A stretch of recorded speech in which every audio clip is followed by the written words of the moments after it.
We're welcoming you to the last of our COZ sessions before the break, and I'm going to hand straight over to Mark Klezmer to introduce the session. Welcome everyone to our 26th Conversations on Zoom session. We're so glad that we've been able to meet together as a group during all these weeks, and we're very grateful for everyone who's helped us make all these things possible. I want to at this point thank Dr. Lori Black, who works with me at UCLA. He's the Associate Director of the Lowell Milken Center for Music of American Jewish Experience. And we have a team of students who are not here today taking their well-deserved holiday break. And we're very grateful for all of their work, and of course to all the work that Geraldine Auerbach does to make this all happen, who will have at the end tell us about our programs that are coming up. So today, for our 26th session, we are pleased to have composer Michael Shapiro and radio host and producer Elliott Forrest. Michael Shapiro is a composer of 100 works, and he works in many media, and many of his works are actually based on Jewish themes. He's also an orchestral conductor, has conducted the City of Birmingham Symphony Orchestra, BBB National Orchestra of Wales, orchestras in Virginia, Charleston, Chappaqua Orchestra, and also the Dallas Winds, and of course, many others. He is currently working on a new opera based on Isaac Bashevis Singer's famous novel called The Slave, and you can find more information about Michael at michaelshapiro.com. And I hope Michael will give us an update on The Slave. Elliott Forrest, who I'm pleased to meet this morning, is a Peabody Award-winning broadcaster, director, designer, producer, and has worked on events at the Hollywood Bowl, Lincoln Center. He's a regular radio host on WQXR, which for those of you that are not in the United States, is one of the leading national public radio stations in New York. He has a program called Chamber Music Society of Lincoln, and that's a regular program. So today, Elliott Forrest is going to talk to our composer and conductor, Michael Shapiro, about the influences of Jewish heritage on his music, his Klezmer father, choice of subjects, and how particular he finds Tikkun Olam in everything he does creatively in his art. So we look forward to our program. So I'll turn this over to Elliott Forrest. Thank you, Mark. Thank you so much for asking me. This is a wonderful way to spend the afternoon to hang out with my friend, Michael Shapiro. We've collaborated on a couple of projects too. I produced a couple of his concerts, and I wrote a short piece for kids called The Babbling Orchestra. I wrote the text, and Michael wrote the music. So we've been friends and collaborators for a while, and it's fun to hang out with you, Michael. You were going to have to unmute you, Michael, here. Let's see. I'm now unmuted. There you go. There I am. Well, first off, thank you, Elliott. Wonderful to be with you always, and with all of my friends. You've become my friends because I've been, ever since Malcolm Singer, who is also on, my dear friend, introduced me to COZ and to Geraldine and all of you. I've been joining many of these sessions, many of them, the majority, and really find them very informative. So I thank you for organizing it, Elliott and Mark Klezmer and Lori and friends from UCLA, Jeff, everybody who's involved. It's been amazing. So I'm happy to be here today to talk to you about some of the things that I've done, being a Jewish American boy from Brooklyn originally. Let's talk specifically about some of these works, and maybe throughout you can sort of explain to me. I know that, I had a very bizarre upbringing in that my parents were born and raised in Brooklyn, but moved to Texas, where I was born and raised. So I was a very lone Jewish kid in Texas. And but these melodies that you hear time and time again in temple seem to stay with you throughout your life, and you've incorporated them in some cases into your music. Eliyahu Hanovi, which is variations for solo cello, the Peace Variations, your Second Symphony, Archangel, which is getting so much buzz, your Concerto for Piano, the new work, At the Shore of the Sea, Voices, which I hope you and I collaborate on at some point. It's a huge requiem for voices. And then, as Mark mentioned, The Slave, based on the work of Singer. Start with some of the variations and talk about the Jewish melodies that have ran through your head and ended up in your music. Well, I wrote a set of variations for cello, which were premiered in Berlin, of all places, in 1994 and was on Berlin radio. And it was played by Itai Ken, an Israeli cellist of 19 years old who was studying at the Hochschule. It's based on Eliyahu Hanavi. It was recorded by the principal cellist of the Boston Symphony, Sato Knudsen, and a Finnish Japanese American who's an amazing player, still in the BSO, Boston Symphony. And it was put out on the Milken Archive, my dear friends who are on here today. And I think the best way of, and it's available on Naxos Records, Milken Archive, and that Eliyahu Hanavi is described in a very short video I did with Neil Levin back in 1995 or 7. So perhaps we can show that now so the folks can see the derivation of why I wrote Eliyahu Hanavi. Great, queuing it up.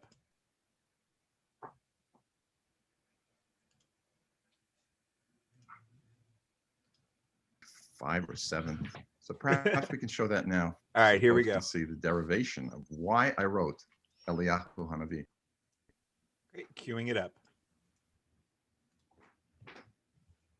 How did you choose Eliyahu Hanavi as the... When my soon-to-be 10-year-old was a baby, I would sing him the conventional songs that we sing to a baby, about Rockabye Baby and all the other things you sing. But, as I rocked him to sleep, I started singing, I said, I gotta sing 1 or 2 Jewish songs to him. So I started singing Eliyahu Hanavi, because I just love the melody. And he would sing it back to me. Eliyahu Hanavi struck me as having components in it, in the intervals, in the rhythms, and also in my soul that I could react to musically. It was one of the easiest pieces I've ever written, which writing typically is torture for me. Writing music, not words. Words is easy, but music is torture. This particular piece was just a total joy. And so it's been performed publicly already. In 1994, 95, there was a Holocaust conference at Humboldt University in Berlin. Humboldt University is directly across the street from the Staatsoper in what was East Berlin, and diagonally across the street from Babelplatz, where the book burnings occurred. We had a concert organized by Gottfried Wagner, the great-grandson of Richard Wagner, the only pro-Semite, other than his aunt, in the family. And it was a concert in Gottfried's idea of as he said, during and post-Holocaust composers. So we had the first third was very German organized. Third was Kurt Weill, instrumental and songs. I accompanied the singer from the Munich Opera. Then Ullmann music from Teretzin, is piano sonata played by Jerome Rose, and also songs. And then my music. And my songs and piano music were performed, but also the last piece on the program was the Eliyahu Hanavi variations, played by a 19-year-old Israeli cellist who was studying in the Hochschule in Berlin. So all the imagery with an international audience from that was attending this conference. It was quite moving. Well, I look certainly very different now. What a youngster. Well, yeah. But here we are. Alavai, as we say, and bis 120 for all of us. It's very personal to me. The theme and the variations were done by Itai, and it's since been played by several cellists.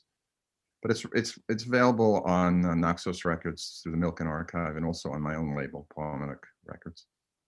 I'd like to switch now to piece variations, which is my second set of solo variations. The Eliyahu Hanavi variations for cello was so successful that I decided to write for Tim Fain, who is one of the great virtuosos of the world. You may know him because he has collaborated not only with me many times, There's a wonderful recording of him and I doing the Schindler's List music on YouTube, but he's also been in several movies. He had 3 Oscars in a row: Black Swan, Moonlight, and 12 Years a Slave. He was the violinist in all 3. He does a lot of duets with Phil Glass, and he appears with me. I've recently written a violin concerto for him, which I'll get to, At the Shore of the Sea, which is based on my impressions of Yom Kippur services, actually. This is all sub rosa. We'll get to that.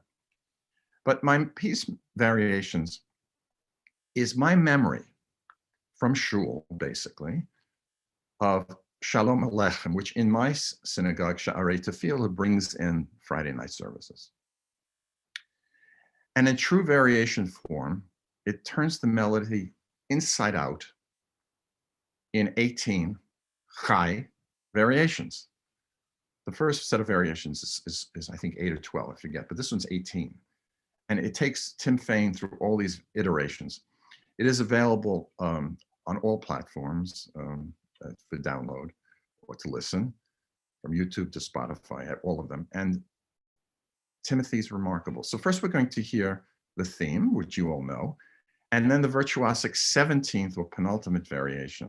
You can see how we twist this around, but listen to his remarkable playing. There's nobody like him.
Thank you, Alex.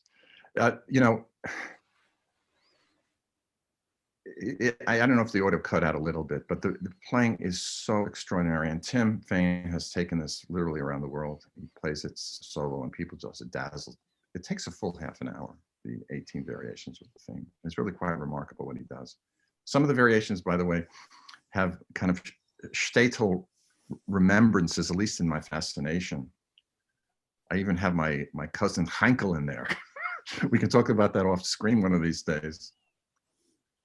But let me ask you, is all of that composed all the way through, or do you work with Tim and he puts some of his own flavor into it as well? No question about it. I'm a collaborative musician. And yes, with the better musicians, always.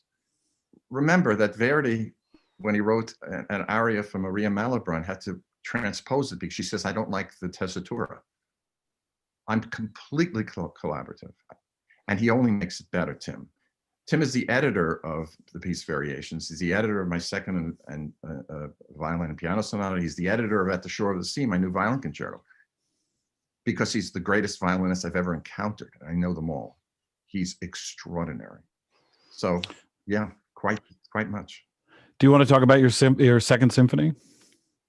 Yes, I think it's the next step in this pilgrimage. What do you want us to know about it? Where did it come from? Well, I was one of the composers in residence at the Cabrillo Music Festival out in California that Maren Alsop at the time was running. And she premiered my Roller Coaster, which I recorded last year with the BBC National Orchestra of Wales. But while I was out there, I just, you get what is called a nem, a taste, an itch as a composer, and you got to get it down. My friend Malcolm Singer's online with me here, who introduced me to COZ, will agree to this, that we just get something happening.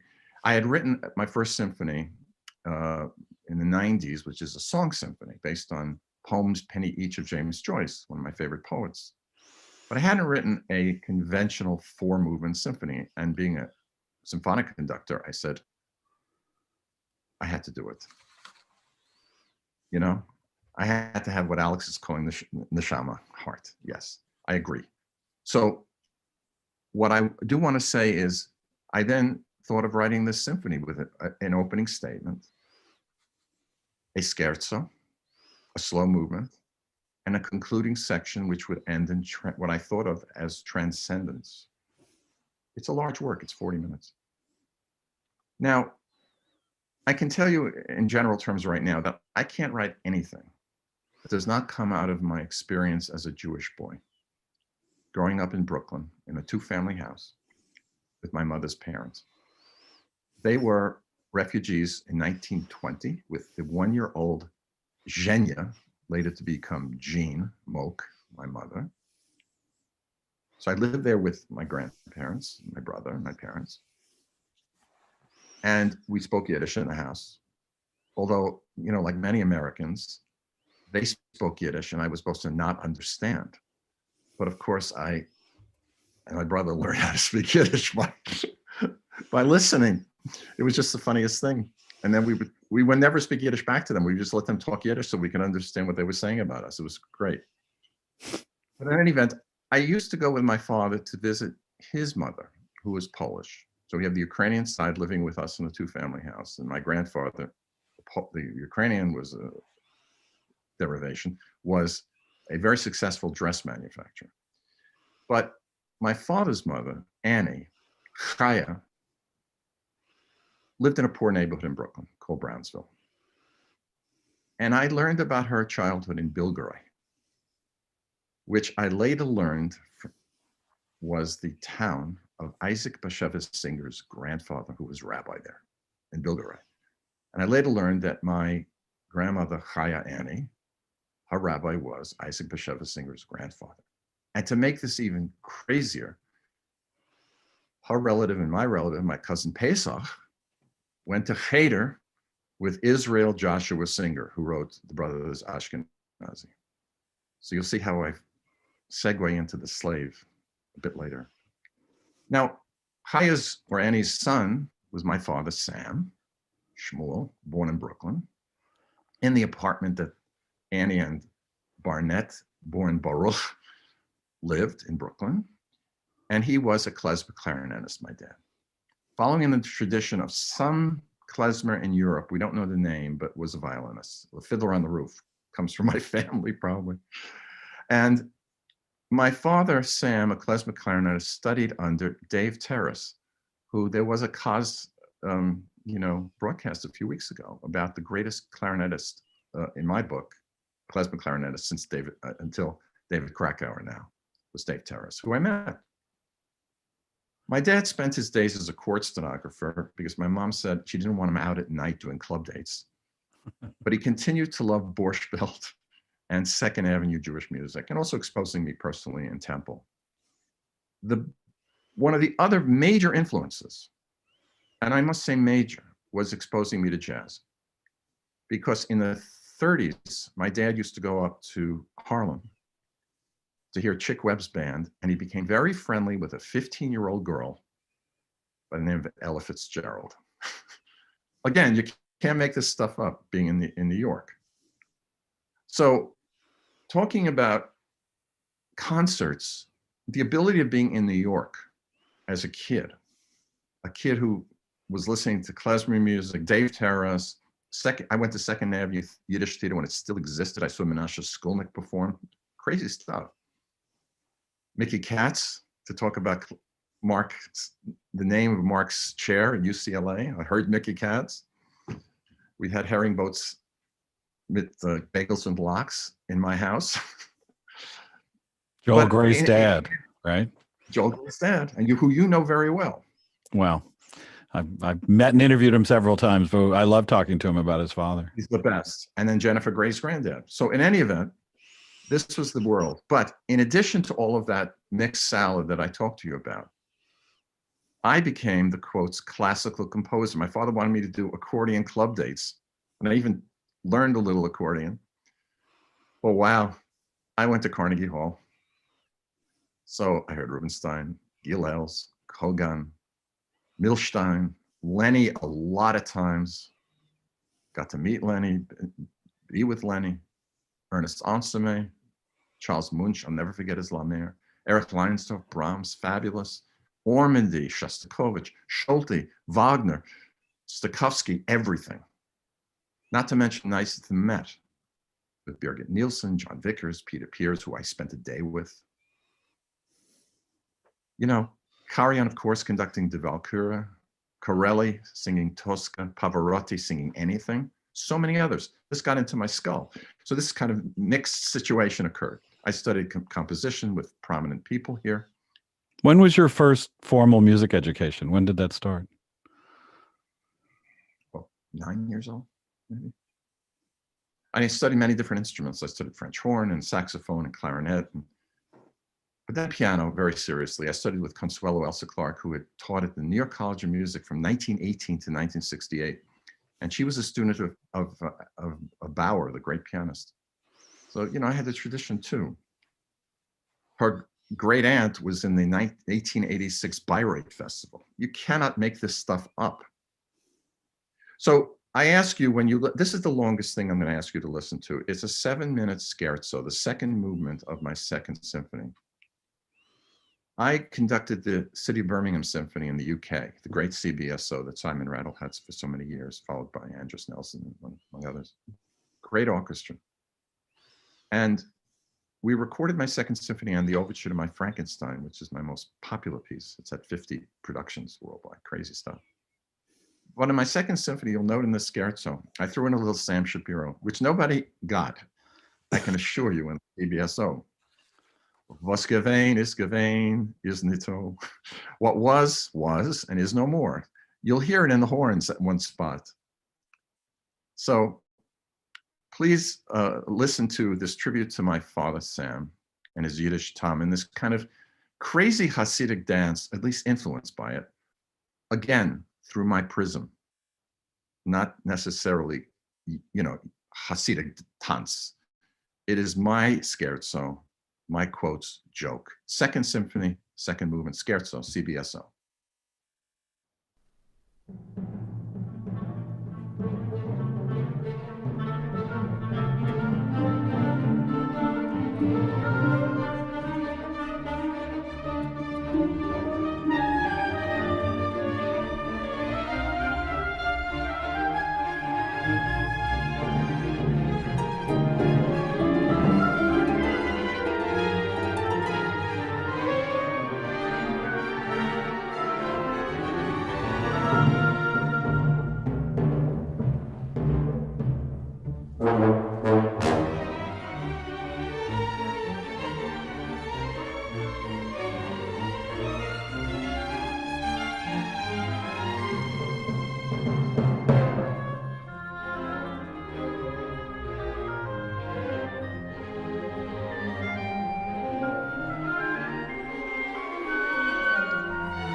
beautiful.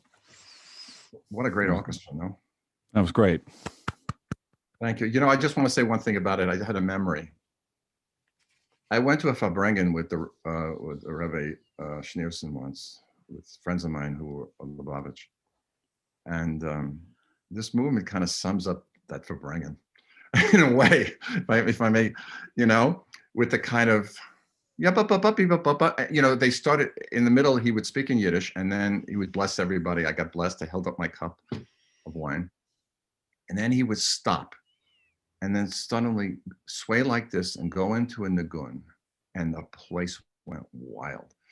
So it's, you know, listening to this now, I say to myself, was I inspired by that? I might have been.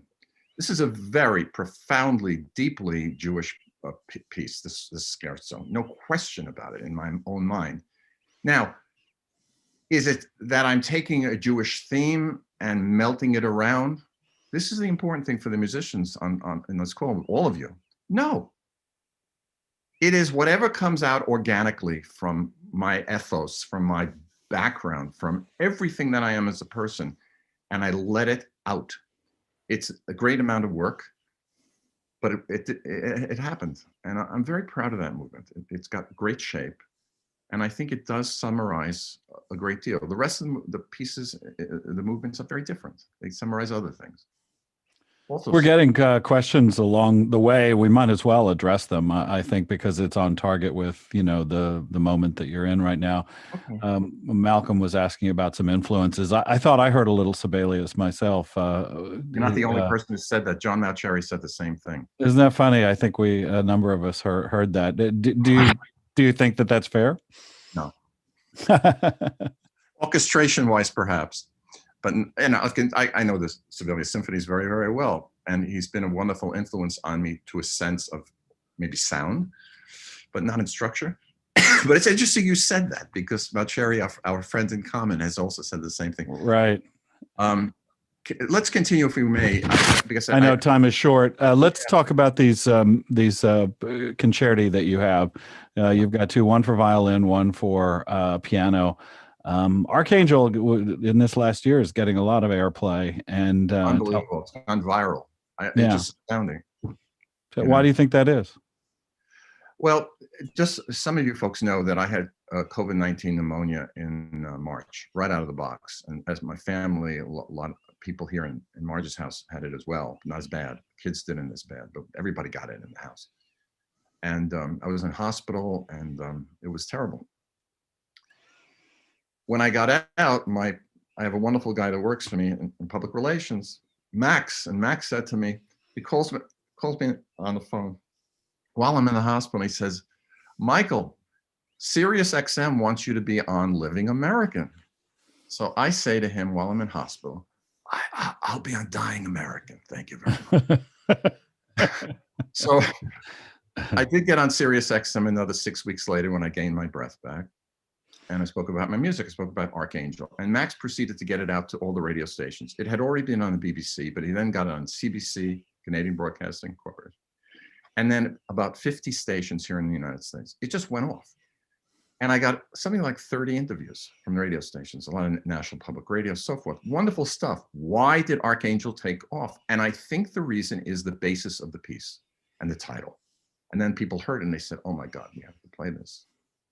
Archangel is initially inspired by my biblical knowledge and understanding of Jewish history, but also, and Jewish literature, but also very profoundly by John Milton's Paradise Lost, which describes something we talk about in Tikkun Olam, but he describes in the beginning, before creation, there was this colossal war in our various traditions between Satan and heaven, in essence. And the fight, the colossal fight between the Archangel Michael, no relation, at least in his tradition, and the angels, and Satan and the demons, and the casting back down into hell of Satan. Milton's language is extraordinary. I really wish everybody could revisit. I read it in college at Columbia, and I had no understanding of it. And then I read it again, and I said, Archangel, boom, and I wrote the piece. That's book one of my piece, of my piano concerto. Book two is about Eden, Adam and Eve, purity. But then that evil serpent comes in, also Satan, Satan, and they're cast out into the world with the, in Christian tradition at least, barred by that fiery gate, put down by the archangel. They can't go back in. A lot of traditional painting, you see this. Book 2, the whole piece is about good and evil. And the first movement, which Laurie's going to play for you just 2-3 minutes of, so you get a taste, is this initial incredible war. There's never been a piano concerto written like this, I don't think. This is the Stephen Beck of the New York Philharmonic playing piano with the BBC National Orchestra of Wales. I recorded this in 2019. I spent 3 wonderful days in Cardiff. And then Laurie will play you 3 minutes of Eden, of the beginning, before the serpent shows up in the guise of a contrabassoon. So 2 or 3 minutes, Laurie, of each movement so people can get a taste of Archangel Concerto for Piano and Orchestra.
Now the second movement.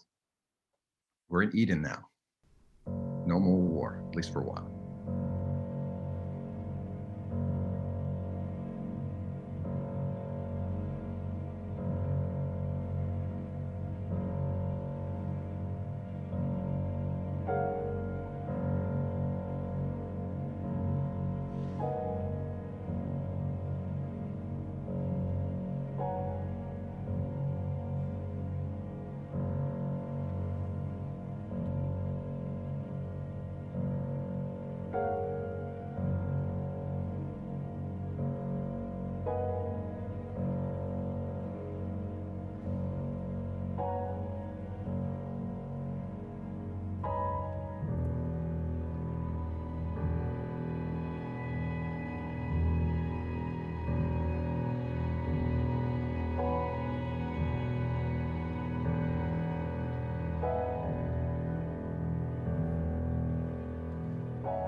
Thank you, Laurie. If I could take a bite of an apple right now, I would.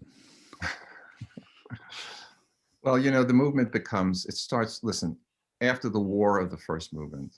And when I bring in the Archangel, by the way, it changes very much in the first book. But in the second book, I had to go somewhere else. And I went to Eden. And the beginning is lovely. And there's beautiful lines in the piano which develop after what music you heard. But it's interrupted by the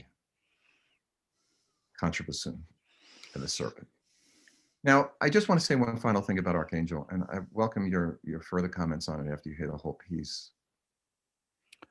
It is a subject that is very, very dear to me, because I firmly believe, as I mentioned about Tikkun Olam, that it is everyone's job. I really believe this, to try in our individual ways to put those shards back together again. It's a matter of ethics. And I think it's also a matter of something that infuses my music. It's in a lot of my pieces in different ways. And it's in my public statements as well. That's why I love David Amram, who was on, because he walks the walk big time. So it's something that in our tradition, the thing that I point to the most is, why are we still doing this after all these thousands of years and the torture we went through? And I do believe it has to do with civilization, because the Torah is the fundamental document. And from that, I do believe comes civilized life, among other cultures as well. But from us, we're here, we're talking about it, entre nous. So it can infuse your art. So when I see, developments from, people have asked about influences from Ellie Seekmeister, my teacher, or Nadia Boulanger, Madame Longy, or Renee Longy, I studied with the Juilliard, Sibelius, Bartók, jazz, Ella Fitzgerald, they're all in this, mixed salad that I am. But if you get to know the whole picture, you say that it's my sound, because I don't think anybody sounds like me at this point. And it's something that took a number of years to get to that essence. And, thank God we're safe right now. And I hope you all stay safe. Yeah, it was tough for you. I know we talked right afterwards, and getting through COVID was a very difficult time for you. But I'm cantankerous and I fought. But that doesn't mean, I have to say, I think it's biological. Some people have underlying situations that rob them of life, and it's an atrocity. I lost 4 friends. It's not a good story. No. So together, let's move to the violin concerto. This is newest work? Brand new. Yeah. Not as new as The Slave, which I'll get to, but it was written during this past winter before I got sick. It was written for Tim Fain and Joanne Falletta and the Buffalo Philharmonic. It's called At the Shore of the Sea, which is a translation of a line out of a Yom Kippur service. And it is certainly something that I'm familiar with, because I'm often at the sea, often at the shore. But it also is, the words themselves are poetic, aren't they? Because that's where we are. We are at the shore of the sea. And the interesting thing about the middle movement is it's derived somewhat from a theme that is sung in Yom Kippur services, at least in my show. Somewhat, again, kind of coming out of the variations that you heard me discuss. You heard little piece variations, Eliyahu Hanavi variations, but slightly different, and it's for orchestra. So my hope is to do it in the UK and have it done here in several places in the States. When there are theaters again and concerts again, wouldn't that be refreshing? Let's talk about Voices. It's a piece that I've heard kind of a mock-up of, and it's also deeply personal. Tell us about that. I was in 1994 and 5 when the United States Holocaust Memorial Museum first opened in DC. I was the first music consultant, and I worked with the staff there and with Stephen Honigberg from the National Symphony, and producing the first concerts for 2 years of music of Terezin, of the emigres such as Korngold and Waxman, Castelnuovo Tedesco, but the Terezin composers like Ullmann and Krasa and Haas, Gideon Klein. So we put on several concerts there. And while I was there, I picked up a book in the bookstore, which had Sephardic poems of the Shoah. Now, I'm an Ashkenazic Jew derived from Poland and Russia, but I had never read poetry of Italian Jews, Spanish Jews, French Jews from Africa who spoke Ladino. And I was so taken by this poetry. So after many years of thinking about it, 20 odd years later or more, I wrote very quickly, in about 7-8 months, a full hour of music called Voices. It's for a soprano soloist who sings in Hebrew and French and other languages. Every movement's a different language, showing the universality of this tragedy. And SATB chorus and 10 players. Now, I found the music so inspiring because it was different from what I had experienced in many writings of Ashkenazic Jews. There was a physicality, especially to the Italian and Spanish Jews, which I found, and Greek Jews, which I found very refreshing. Similar to life in Israel to a certain extent, from what I understand. And the Italian poetry, for example, in Terra Trema, boy, they're not taking any crap, and they're coming back after this is over and getting their revenge. It's very different from a lot of things we've been through. It's very strong. It appealed to me. The beginning movement is Anima Amin, which you all know, and the last movement is from also from the High Holiday Services, Avinu Malkeinu, but my own remembrance of them. And the last movement's 11 minutes long. It's a full hour of music. God willing, it will be done in the UK and in New York and in New Jersey, and when we get back to theaters and to houses of worship. So we'll see. I'll be happy to announce those performances when they happen, and I'm certainly going to do a recording, hopefully with the BBC National Chorus of Wales and the BBC National Orchestra of Wales. But that's in the future, maybe 22, 23, we'll see. It's my position at this point to record as much as I can, because the recordings, as I found out with 80 broadcasts this past 5-6 months over radio all over the world and cable, that boy, that's a great way of getting the word out. Baruch Hashem. You remember when we used to sit in audiences and watch shows with an audience and live people on stage? Remember that? Yeah, you and I going to see Renee Fleming doing the Rosenkavalier not so long ago, sitting behind Michael Tilson Thomas. Those days are not happening right now. I know. They'll be back, I promise. You told us about your family connection to Isaac Bashevis Singer, and now you've got working on another work. You've referenced this already. Tell us more about it. Well, this is a big deal. As I mentioned, Annie Shapiro was born Chaya Streichler in Bilgoraj, Poland in 1892. It's not far from Lublin. By the way, when she came through Ellis Island, the Irish guard says, "Where are you from?" And she said, "Lublin." And he writes on her, I have the document, Dublin. In any event, she was from that part of the southern part of Poland, which is where the slave is set.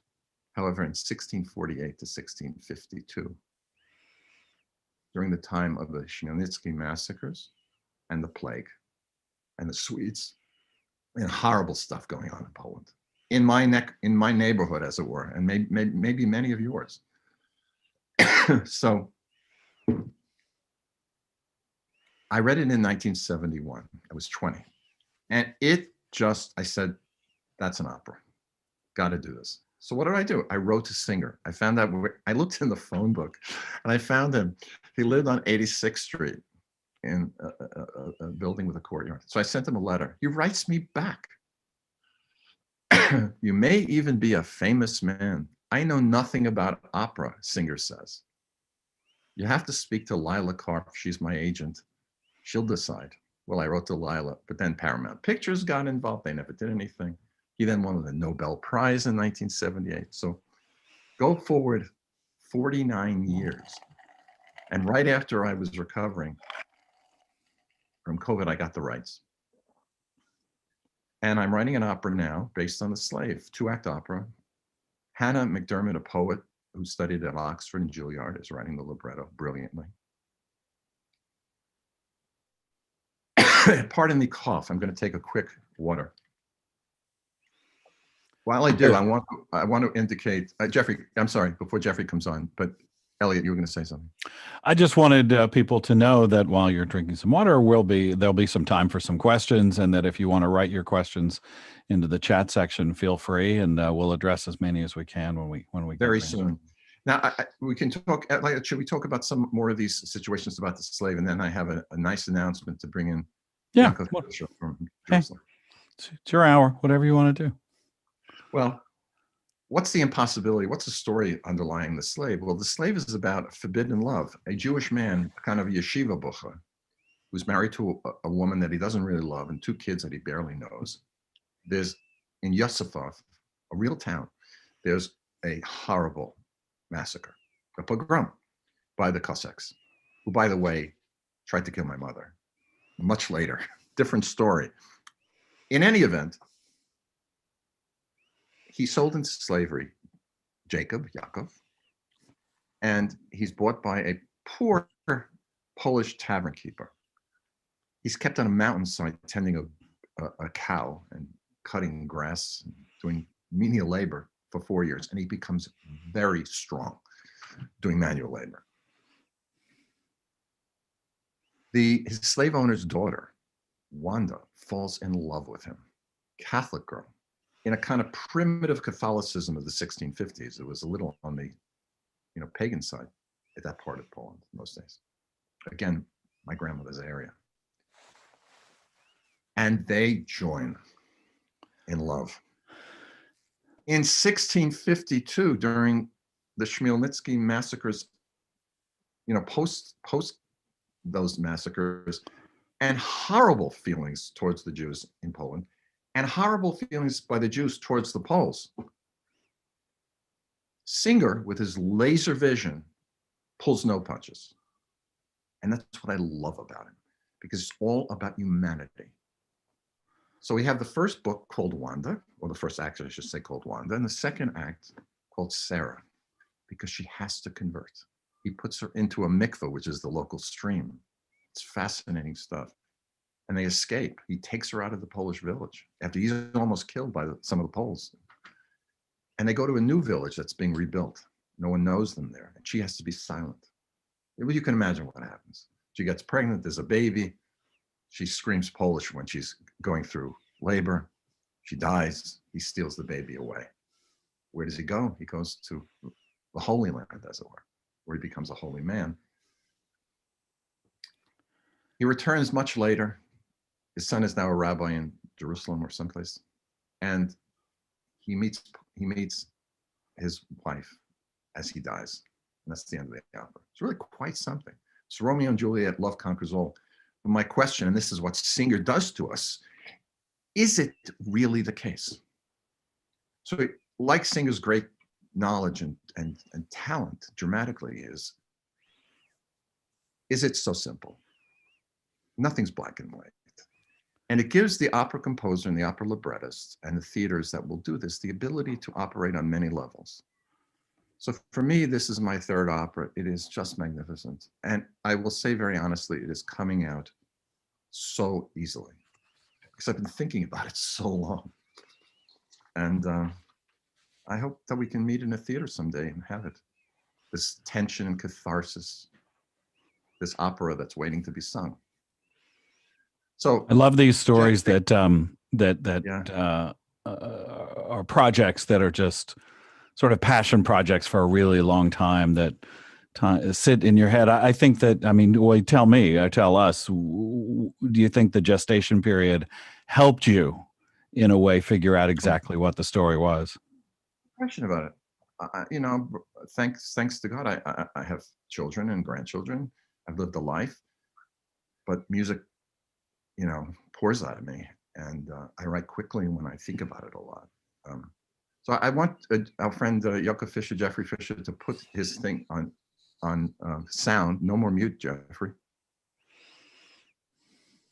And I want to say something before you get on, Jeffrey, that it was through COZ and Gertrude and UCLA that I met our friend Yaakov Fisher, born Jeffrey Fisher in the UK and living in Jerusalem these many 50 years. And here we are, and we have an announcement, my friends. Jeffrey, Yaakov? Well, before I talk about the slave, let me just say something about COZ, because in many crises there's a silver lining, and I won't say the corona has been a crisis for me, but it definitely had a silver lining. And one of the part of the silver lining was being part of this international. I'm still a new boy on the block in the world of Jewish music. I've been active for just 3 years. I used to be an economist in the good old days. And this, what I've been doing is trying in the last several months, trying to expand my contacts in the world of Jewish music around the world, and COZ has enabled me to do this. And I met Michael on COZ, and we got together on COZ, and we're now cooperating because of COZ. But Michael, he may not know this, but it's not the only person that I met on COZ with whom I'm cooperating on other projects, but that's for another occasion. But I approached Michael and I said, when I heard about the slave, by the way, I was, even though I'm of British origin, I was a student at Harvard in the middle of the last century. And while I was there, I had the privilege of hearing the master, Basheva Singer, come to Harvard Hillel and read us in his own mouth one of his stories, which was something that I still remember. It happened 60 years ago. So when I found out that Michael was writing this opera, I hope not rashly said to him, Michael, how about doing the premiere of this opera in Israel? And without going to, it's a long story, but we wanted to announce tonight that this is indeed the plan. We don't know yet exactly when it's going to take place, certainly not before the second half of 2022, and possibly also in the first half of 2023, but that doesn't matter. No one knows when live culture is going to return to the stage. And this is what I do. When I decided to go into the field of Jewish music, I didn't, I have a number of degrees. I didn't plan to go to university and study Jewish music. I focused entirely, and I still focus today, on bringing Jewish music to the stage. I'm learning on the job, and I know a lot of academics, and I'm very happy that I know them, and some of them are my consultants, and they're willing to offer their consultation. But I focus on bringing Jewish music to the stage. And the Slave Project, exactly that. I'm bringing Jewish music to the stage. I don't do it on my own. We have a non-profit organization in Israel called the Spectacular World of Jewish Music, because I'm sure you all agree with me that the world of Jewish music is spectacular. And that's our joint announcement tonight, that the opera will be performed in Israel. Do you want to mention which theater? Well, we are going to the performing opera company is the Jerusalem Opera Company. Once I settled the matter with Michael, I have a contact in the Jerusalem Opera Company, and they were very eager to be part of this, and they will be performing the opera in Jerusalem. We're hoping to do altogether 3 or 4 performances in Israel when it takes place. And that's it for the moment. We're working very hard already, and we will continue to work even harder to make sure this is a success. I, being a positive person by nature, I'm very confident that it will be a success, and we will do everything possible to make sure this is a success. Thank you, Jeffrey. Yaakov. And we're also talking that the Jerusalem Symphony would be in the pit. I mean, this could be fabulous thing to happen. We have some questions and we have some time. I wanted to not talk too long or play too much music. Everything's online if you want to see it, or my website's michaelshapiro.com, or on any of the platforms it's all available. But there have been some questions. Elliott, do you want to read some of those questions? Sure. Just so you know, if you either want to raise your hand on the participant section, we can bring you on and you can just ask your question yourself, or you can type them in. Rachel wanted to know, when your pieces are performed in the UK, how are the Jewish elements presented to the general audience who may be less familiar with Jewishness than American audiences might be? Well, like Shostakovich and Chopin, I don't say anything. I really don't. I mean, if there's a discussion, pre-concert lecture, certainly I will. But I tend to think that the music stands by itself. When we performed the music, I gave you the example of the music of Terenzino, the emigres, like Korngold. There was enough in the museum for people to learn about these people. I mean, we had program notes.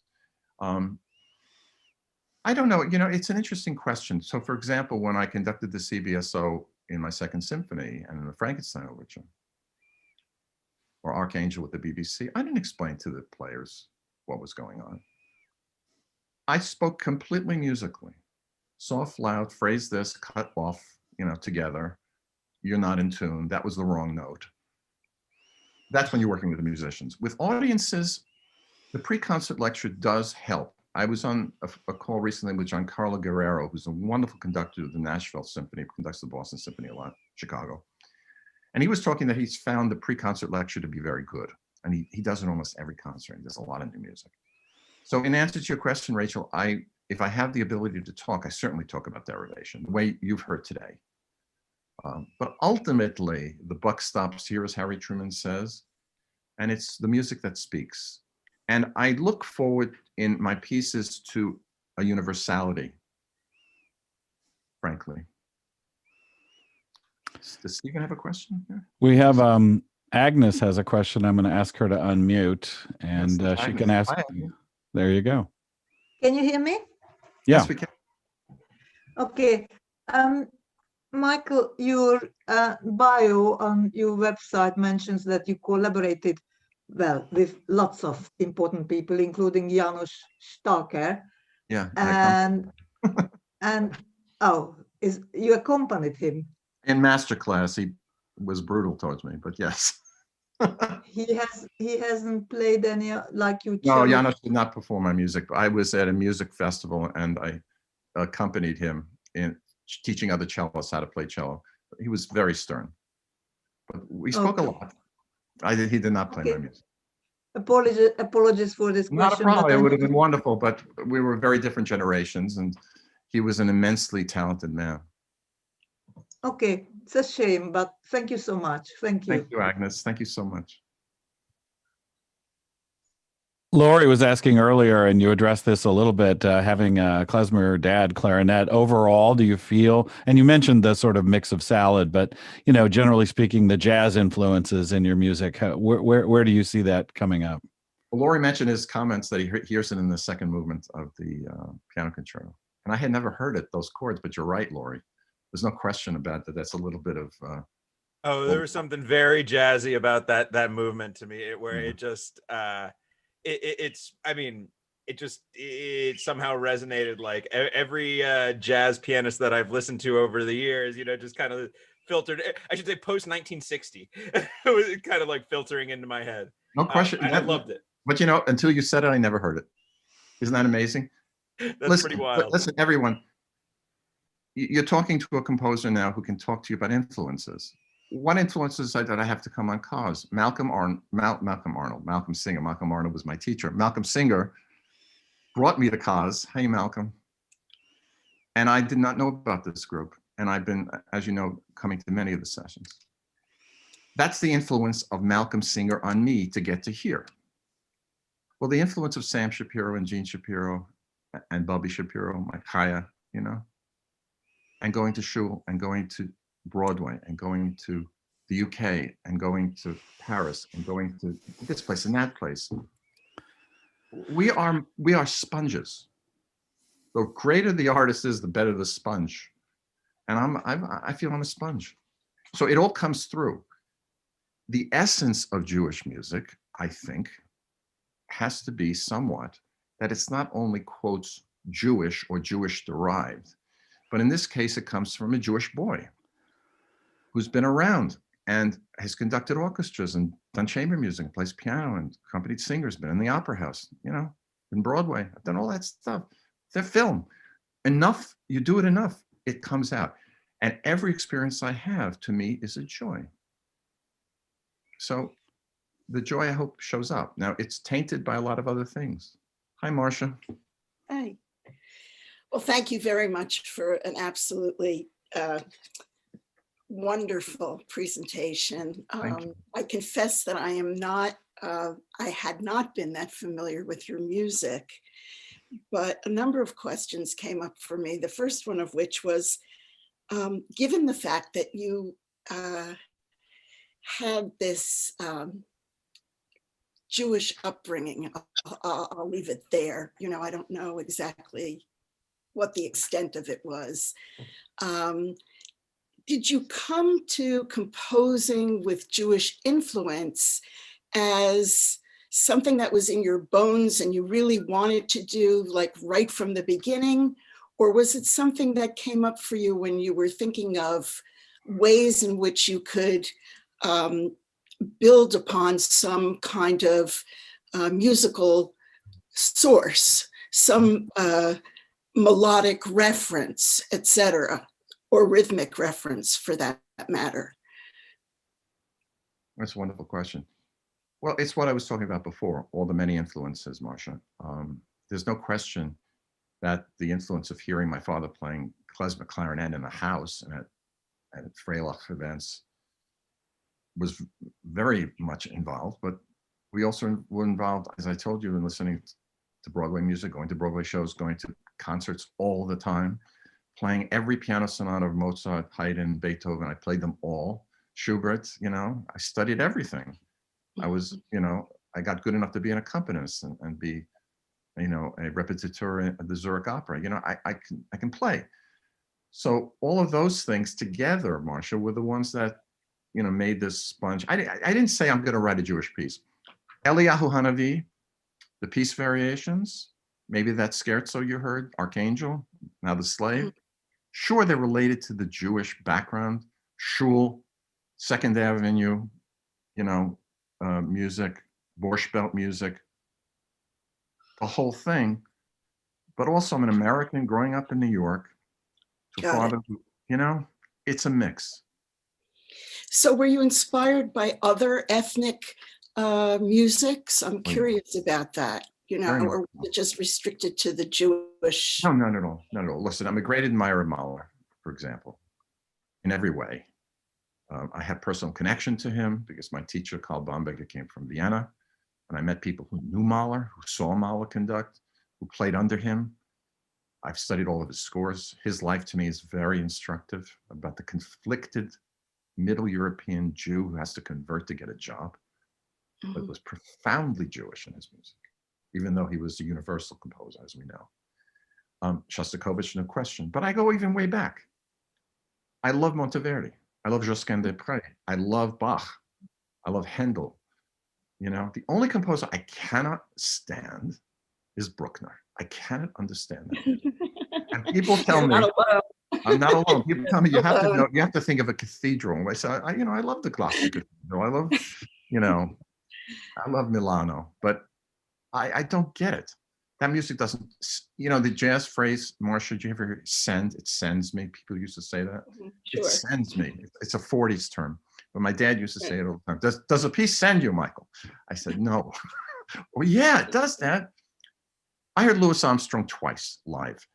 I've never heard any of it. Look, and I heard Stokowski and Rubinstein, all these guys, and Milstein. I never heard anything like that, ever. And it stays with you. I can still hear the sound of Armstrong's trumpet. He was 64 at the time. I'll never forget it.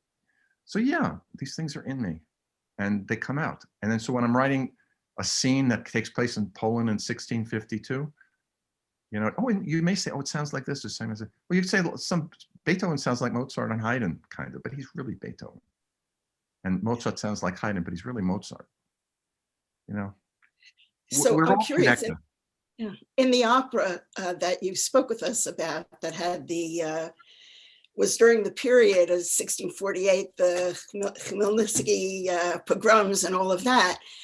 Did you seek to incorporate any of the musical motifs that may have been in the context during that period, or that didn't enter into it, the sort of historical ethos?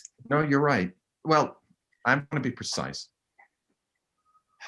The music that I grew up with in shul, a lot of it was written, as you've discussed, really brilliantly in some of the COZ sessions later. Although there was some discussion about the medieval music, which was brilliant, and the Renaissance music, No, I think it's my own impression at this stage in my life. I cannot say I'm writing Polish music of the 1650s, which would be more Baroque anyway. And the music in the shuls of those days was just starting, like it was described in a COZ session, was starting to develop into what the later composers would do in the 1820s or 1840s, the music that we are more familiar with. But certain melodies like Kol Nidre are very ancient. And I know Alex and others can speak to that. But it all has influence. I grew up in a conservative temple in Brooklyn. which was what we used to call conservative orthodox, a little on that side. You know, you can't cut the lines. So I was able to see that observance. And now I'm in a Reform synagogue in Bedford, New York, for many years, which is kind of Reform conservative. You know, the point of the matter is it's a wide spectrum. So the wide spectrum in Jewish music is the spectrum that is certainly in me. And again, a sponge. Thank you. Thank you, Marcia. Great question. Alex had a question, Michael, about formal training, and do you think it clips your wings for expression? Alex, unmute yourself. Tell me more. What are you thinking? What are you thinking on this, Hazan? Okay. I'm thinking that we all have different moods on different days. So when you improvise, you take an extra dimension, or you bring a different dimension to your music. When you formalize anything and you write the notes, there's no variations unless you have a conductor that knows you, or you're conducting your piece and you say, well, I'm in this mood today and we're going to do it like that. So the improvisation of a cantor, of a cousin, proved it. Even if it was written music, it wasn't written. Yeah. It sounded, they were so clever, it sounded as though it was preordained, you know, predestined, but it isn't. And I think the expression of your type of music, for me, is so much better if it's free flowing than sometimes the restriction that you have to put on it for recordings. That's my feeling about your music and how I see it. I'm a big admirer, and I feel you have so much to offer, and just let it out. I think once it's literally let out, the floodgates open, and from your experiences, the music expresses you. And that's what I would love to hear, I'd love to see. Oh, well, thank you. No, it's an interesting question, because you're not the only person who's talked about this in my experience. I'm in the so-called classical music business, where we send scores out for my production company, for my publishing arm, to people, and they do it with, you know, notes indicated, and there are some aleatoric sections in my Frankenstein, for example, which are done live to the movie, but generally I don't believe in aleatoric writing. I do believe in very clear notation and clear indications. If you look at, for example, the music of Mahler, he's so particular, you know, nicht eilen, nicht schleppen. I mean, my God, he tells you every bar, conducted in 2, conducted in 3, you know, Mahler leaves nothing. My copyist, who was the copyist for 35 years and arranger of the West Point band, the Army band here, says, make your scores idiot proof, which means when you give the parts out to the players, they can't imagine anything else. Well, that's not quite true, because when I conduct music that the CBSO or the BBC or LA Opera has not seen before, I have to indicate in the rehearsal, as does the conductor who's doing it, how that is phrased. So if you hear, you know, Carlos Klezmer conducting Brahms 4, it's going to be very different from the conducting of Schulte. And I much prefer Klezmer's to Schulte's. I have Schulte live. He went through it like a tank. Shouldn't have done that in that first movement. But Klezmer knows how to do it. So what I'm saying to you is, with the written word or the written note, there's a lot of leeway. There's a lot of freedom. There's a lot of ability, Alex, to turn that phrase. And I learned that especially from my Viennese teacher, Karl Bamberger, who was a student of Walter and was affiliated with Mahler. So it's the turn. It's the way to give the breath. We call it Luft, you know? Brilliant question. Something I think about all the time. We have time for a couple of more questions. I could read Malcolm's, but if Malcolm Miller wants to unmute and chat with Michael, that would be good. Hi, Malcolm. You have to unmute yourself. There we go. Oh, hello. Yes. That. Well, it was my question was actually it's sort of connected with what Marsha was saying about sort of influences, but I was actually getting back onto the Jewish influences. When you mentioned Avinu Malkeinu, I just wondered if you could say maybe a little bit more about citations and how, I was quite curious about what you meant by my version of that, but also how do you see them, the quotations like woven into the material? How do they relate to the material that you're dealing with when it's not a variation form? Brilliant. Yes. And Avinu Malkeinu, by the way, is going to be in one of the climactic scenes of The Slave, which takes place in the second act, which is quite interesting. There's going to be a Yom Kippur scene, which is disturbed by a Polish noble who wants to kill the head of the congregation. It's very violent stuff, but it's very interesting. In Voices, I took the complete words, not the complete, but some of the words that meant a lot to me from the prayer. And I love the melody of Avinu Malkeinu, the way we do it, the Ashkenazic melody. You know, it's fabulous stuff. And the choir at my shul does it spectacularly, really well. The organist is Rabbi Mary Jane Newman, the wife of Anthony Newman, the great Bach player. She studied with Nadia Boulanger. She's really talented. So there's this wonderful chorus, and it sounds like something. In any event, in Voices, it's very different than it's going to be in The Slave. In Voices, I take it's an 11-minute movement. It's quite large, where I take the words and I have them with my own melodic treatment, going very slowly, and then they develop. And then in the middle, I have what you would think was the traditional melody, kind of going through my way. But it develops. It's a real symphonic movement. The use of it in The Slave, as I mentioned, is very dramatic and very different. And it's the first scene where we see the men and women separated in a town called that they flee to, the mute Wanda, now called Sarah, and her husband Jacob, who becomes a major figure in the town because of the role of the Lord of the Castle, Lord Politsky. It's quite a story. And there it's done in a dramatic fashion, very different from the contemplative building Sephardic influence, I would say, somewhat, of Voices. So I'm using the same words, but to different effect and different meaning, different context, you see. Theatrical event versus a choral event, very different. So do you expect the audience to recognize the original context and somehow make a connection, or is it more that it's your own inspiration that is taking it somewhere? Yes. In The Slave, it's going to be in Hebrew, that section. Avinu Malkeinu is going to be sung as we would sing it in shul, but I'm still working this out with the librettist, how we shape it. Certainly in Yerushalayim, they'll understand what's going on, like that.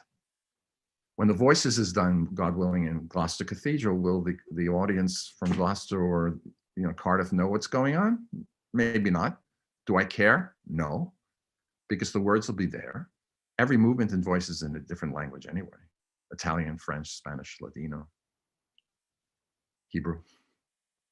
So part of me thinks that a lot of this must be done sub rosa. What is so great about Puccini? Do we understand every word in Italian? The beginning of Madame Butterfly, do we understand that Pinkerton is really a bad guy and he's going to take this young woman and get her pregnant and then leave her and come back with his American wife? Do we know what's going on? Oh, that's beautiful music with sharpness, and then she comes in, Butterfly. Are we listening so much to the drama? We see the subtitles at the Met or Covent Garden, wherever. None in La Scala, by the way. Do we really know what's going on? No. But the composer's job is to get under everybody's skin. And that's the thing I seek, always. Using whatever I've got from this, arsenal to get that across. I don't write for myself. I write for audiences. And get under their skin, try to bring them to where I want them to go. If they want to go deeper, that's fine, because I want every piece to operate on many levels. The best art operates on many levels.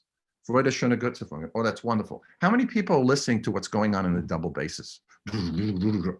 Not many. I am, because I know the score. I've conducted Beethoven. It's the effect. So it's the same thing in voices versus the opera for Avinu Malkeinu. Thanks. Unless we have any final questions, I think we're pretty close to the end here. I want to thank you, Michael, for inviting me to come and hang out with you. It's always fun. I love it. Oh, I have Malcolm Singer has a question. We got to start where we began. I mean, end where we began. It was Malcolm who brought me here to Geraldine and everybody else. Yeah, I'm very delighted to be the matchmaker to bring you here, and maybe I'm also the midwife for the performance in Jerusalem of the opera. So I'm looking forward to my flight tickets and my hotel booking and my complimentary seats for the premiere. No, my question. Let's listen to the double basses. Thank you, Agnes. So my question was just, obviously you'll be talking about your music that specifically has Jewish influences, but do you feel that all your music has extra musical influences, or do you write in a more abstract scores as well? That's what I was going to finish on. It's a great question, and we are together on this in a certain way, because I know that your music is very expressive, and everything you write, you can't do anything that's not expressive. It's not in you. And this I know from meeting you first in 1974 in Siena. And racing around the piazza with you. We actually raced. We wanted to see how fast we could go. We were younger then. In any event, yes, are there extra musical influences? No question. I'm highly political. I'm highly involved in human rights. I'm highly Jewish. I'm highly American. I'm highly European. I'm highly Israeli. I'm a Zionist. Yeah, I'm all these things. I'm highly a worshiper of COZ. I mean, I really believe, and the influence we get from each other is so incredible. So when you say, is there extra musical influences? Yes. When I'm writing the love scene, I just wrote the love scene for The Slave, and we're going to be putting out very shortly about a 10, 12-minute video about where this piece comes from, and you'll be able to see it if you'd like. And it has two great singers on it from Juilliard, and Steve Beck from the Philharmonic playing piano. In that love scene, I put in everything I remember about first impressions of loving someone else. So are there extra musical influences? No question about it. Are there also the influences of other opera composers? No question about it. I want the music to be so beautiful that people always think, gorgeous, I'm just going to listen to the melody. Oh my God, that's so great. But will they realize what people are saying? Are they paying attention to the libretto? So again, extra musical influences, yes. Everything in my life, yes. Everything in the lives of the people I love, yes. No question about it. The time we spent together in Siena those many years ago, it's in me, it's in you too, I know that. So, yes. Abstract music, I don't know what that means. Music for just musical sake? Yeah, sure, I've written sonatas. But do they have an underlying something else, some other gestalt? Probably. Am I one to talk about it?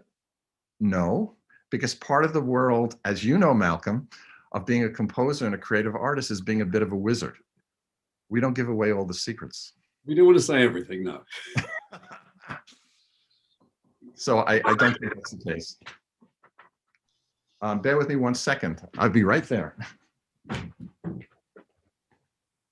Okay, well, this is a great moment. It's been a really beautiful opportunity, and Michael, I've enjoyed so much listening to your music and listening to you. I want to say that Malcolm Singer has been a midwife in many other ways as well. It's been a midwife to me in performing Ernest Bloch's Sacred Service in Hebrew in St. Paul's Cathedral and in York Minster. And so many other things, bringing me into the university where he was, to make Jewish concerts in City University, which ultimately led to creating a Jewish Music Institute, which is based at London University now. So I have much, much to thank Malcolm Singer for, and for bringing Michael Shapiro in as just another one of your things. And I hope that you won't have to be the midwife for your grandchild, that somebody else will do that for you, but that it all goes really well. So I'm going to ask Malcolm Miller to wrap it up and also say something about the COZ itself up to now. Malcolm. Okay, I'll try to be brief, but it's sort of the end of the end of the year, so I might just allow myself a few words. But it's been absolutely wonderful this afternoon, and thank you so much to Elliott and to Michael for a really fantastic introduction, and also deeper sort of insightful delving into the whole creative process, and so many things to think about and music to listen to. But I just wanted now, since the COZ phenomenon has been sort of raised, I just wanted to sort of look a little bit at the origins. But I mean, you could go back to creation, but I'm going to start with 2015 in our first conference, which we held, or we meaning Geraldine was involved, and various people at Leeds University, Stephen Muir, and it was called Magnified and Sanctified. And it was followed up in Hanover in 2019 with a second version, Magnified and Sanctified 2. And the level of interest which that generated amongst the scholars and people involved was led to the idea of how to foster more continuing relationships amongst the scholars between such major events, and the formation of a group, of a study group, which is the Jewish Music, this forum, International Forum for Jewish Music Studies. But then came the virus, and this year, of course, has been a year that few of us will have expected. And you know, we've heard, of course, this evening that Michael, your amazing story, which we're so delighted that you managed to get through it. And you know, these things that we're faced with are beyond which are beyond our control, and put us in sort of different mindset of creating out of a sort of necessity rather than the sort of comfort zone that we're used to. Has this year we are faced still with worrying COVID times, with the mutant virus starting up, but also we're full of hopes because of the successful vaccines around. But out of that has come, as Jeffrey Fisher has mentioned, a silver lining, a positive force for the community. And that, I think, is online meetings. It's a new phenomenon which has suddenly taken hold of everyone, and on various platforms. And this technology has allowed people to meet across the globe, different time zones, different geographical regions. Thanks for the causative. And so it's something which we've taken on board, and this series really has taken off because of that. And it's thanks to a number of individuals really that this happened. Of course, Geraldine Albach's highly motivational inspiration has been hugely important, and also the enthusiasm of the colleagues in Hanover, Marta Stellmacher and Sarah Ross, and also in UCLA, Professor Mark Kligman and Laurie Black, who have been here this evening. And most importantly, I think the people who've attended, yourselves, and those who've come every week and have made this a sort of really a regular feature of your schedules. And that's what's created this wonderful group. There are so many things available online these days. What is it that's unique about COZ? I think it's because it's a dialogue between two experts, two people who have an affinity. It could be that you're at the same field, but actually it could be that you're in different aspects of that field. And that dialogue creates a sort of chemistry. And we are we are the sort of onlookers, but we also join in that conversation eventually. And I think everyone will agree that what we don't lack in these COZ meetings is the extra time for discussion, which has always been a feature of these meetings.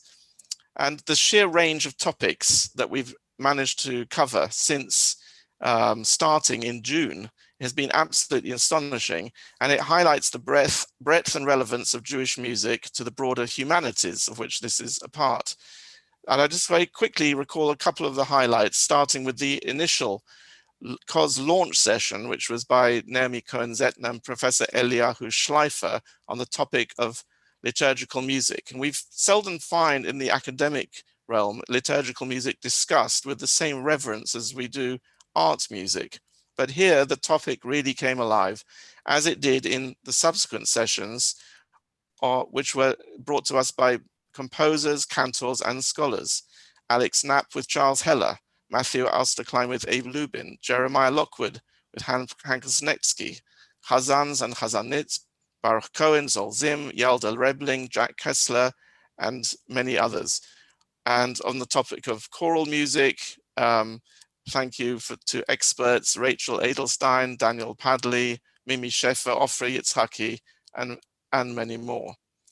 One of the things that emerged in this whole COZ phenomenon was that composers like to talk about their music. Now, we've had a fantastic experience of that this afternoon, and it began in July with the distinguished Israeli composer Tzvi Avni, who at the age of over 90 performed one of his pieces live on air in conversation with Yehoash Hirschberg. And we followed that with other composers. I was very fortunate to have a session with Malcolm Singer, who's here. We also heard from Samuel Adler, Ofer Ben Amotz recently, and David Amram. And Michael Shapiro is now our latest victim. But we are going to be also meeting in the next year, 2021, Michael Isaacson and Bruce Adolph, apart from many others, we hope. So that's a sort of a special aspect of the COZ. And the topics that we've covered within Jewish music, because it's a broad field, also, of course, Holocaust music, but not as a monolithic topic. It's something that we've actually approached in very different ways. So, for example, Jerry Glantz's discussion of his Night project, or Gila Flam's research into Yiddish song, David Fligg talking to the daughter of Hans Gall, Eva Fox-Gall, about her father, who was an emigre composer from Vienna. And in fact, Hans Gall, interestingly, almost outranked Elgar in the recent UK poll on the best 20th century symphony, but was pipped to the post, I think, by Elgar's Second Symphony. But last week we had Agnes Corey's wonderful paper on Holocaust Hungarian composers, whose music really deserves to be made more familiar, and that attracted a huge audience, which was very, very nice. So, what are we looking forward to in 2021? Well, aptly, it's going to be launched by the same dynamic duo of Eliyahu Schleifer and Naomi Cohen-Zettner on the topic of Hanukkah in the Ashkenazi tradition. That'll be a little bit of a retrospect. And we'll be following it by cantors Yalda Rebling and Jacqueline Chanette on the topic of Nusach. And a highlight will be to meet the great-grandson of Edelson in conversation with Baruch Cohen. And he's just, Jonathan Morgan is his name, and he's written a book on the life of his great-grandfather.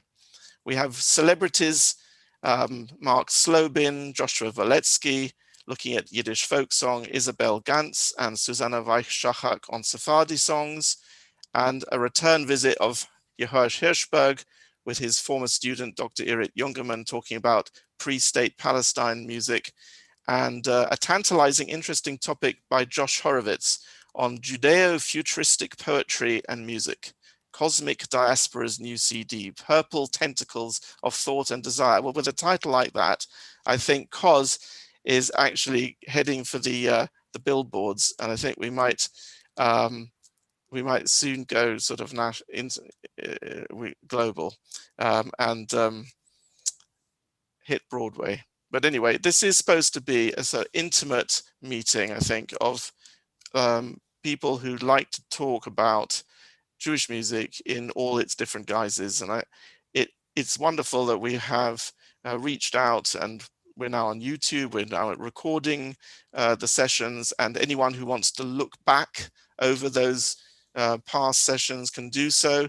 There'll be reports printed in various online journals soon, and so on. So I have allowed myself a little bit too much space to talk about this phenomenon, but since we're coming to a big break, I think it's just worth sort of raising a glass to everyone who's participated so far from June, to all the organizers and to everyone watching. And may we all meet back on the 19th of January and look forward to a better year ahead with we don't know what's going to happen. Whatever happens, as they say, I think my father used to say, or my grandmother used to say in Israel, Yeh Tov, whatever is going to happen, we'll be fine, and we will all manage. And thanks to everybody. There's one more secret that I have to tell you, in that the idea of having conversations actually came from Malcolm Miller. So I think we have to give you a big thanks. And I'm really glad that we've been able to manifest it in such a lovely way, in this nice family feeling, unrushed. And Jeffrey, it's been wonderful to see the cross-section, because having performers together with scholars, together with archivists, together with cantors, singers, musicians, composers, it's brilliant. So thank everybody who's been part of it and who's helped to make it happen. And we look forward to seeing you on the 19th of January. And if you're bursting to have a session, we have some dates in June. So do give me a call. My email is on all the emails that you always get anyway. So thank you, and cheerio. Have a wonderful break. Season's greetings, whatever you want to do, and hope we'll